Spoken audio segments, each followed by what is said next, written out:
పంచామృతాలలో మొదటిదైనటువంటి పాలచేత శివలింగమునకు అభిషేకము చేసినంత మాత్రము చేత మీరు నోరు విప్పి అడగకపోయినా పరమాత్మ యొక్క నిర్హేతుక కృపాకటాక్ష వీక్షణముగా మీకు లభించేటటువంటి ఉత్తరక్షణ ఫలితమేమి అనగా కుటుంబమునందు సర్వ సౌఖ్యములు మీకు కలుగుతాయి.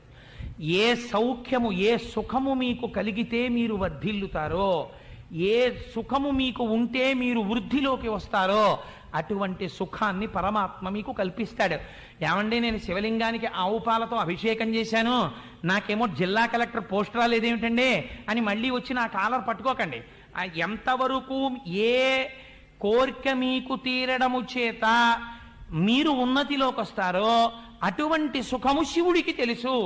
శివుని శిరమున కాశిన్ని నీళ్లు చల్లి పత్తిరి సుమంతనెవ్వాడు పారవయిచు కామధేనువు అనింటి గడిపశువు అల్ల సురశాఖవానింటి మల్లె చెట్టు.